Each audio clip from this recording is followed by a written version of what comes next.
आदरणीय सुज्ञ पालकांनो, आपल्या पाल्यांचे संगोपन करताना आपण त्यांना काय भरवतो याकडे बारीक लक्ष असू द्या. आपल्या लहानग्यांना आपण भरवत असलेले अन्न असो, विचार असो, संस्कार असो वा ज्ञान ते उच्च दर्जाचे सकस व परिपूर्ण असले पाहिजे, कारण आपल्या बाळाला तुम्ही जे भरवाल त्याचप्रमाणे ते बाळ घडणार आहे.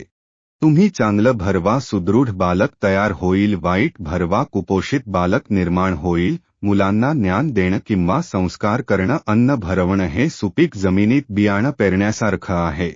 आपण पालकांनी योग्य ती काळजी घेतली, संयम ठेवला तर योग्य परिस्थितीत हे बियाणे डेरेदार वृक्षात रूपांतरित होईल व योग्य क्षमता आणि जीवनाने परिपूर्ण बनतील. मुलांना शिक्षण देणे म्हणजे केवळ माहिती हस्तांतरित करणं असं नव्हे, तर खरं शिक्षण हे प्रेरणादायी जिज्ञासेला चालना देते, सारासार विवेकबुद्धी जागृत करते, चांगलं व वाईट यामधला भेद करायला शिकवते, नवीन ज्ञानाबद्दल जाणीवावा होते आणि आयुष्यभर आपल्या संपर्कात येणाऱ्यांप्रती प्रेम वाढवण्यास मदत करते. मुलांना त्यांचे विचार व्यक्त करण्यास आणि चुका करण्यास सुरक्षित वाटलं पाहिजे.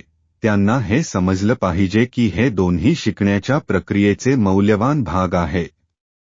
शैक्षणिक ज्ञानाबरोबरच सहानुभूती, आदर आणि दयाळूपणाची मूल्ये मुलांना त्यांच्या करिअरमधील यशासाठीच नव्हे तर अर्थपूर्ण, उत्तम जीवनासाठी नक्कीच तयार करतील.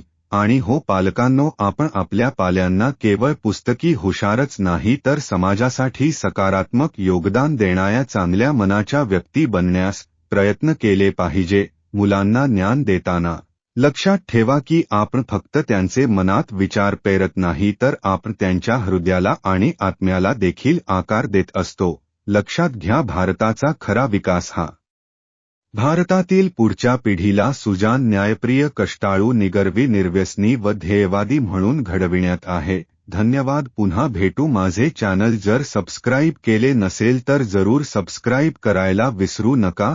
प्राध्यापक भालचंद्र यशवंतराव पाटील सर, यशवंत क्लासेस, नाशिक.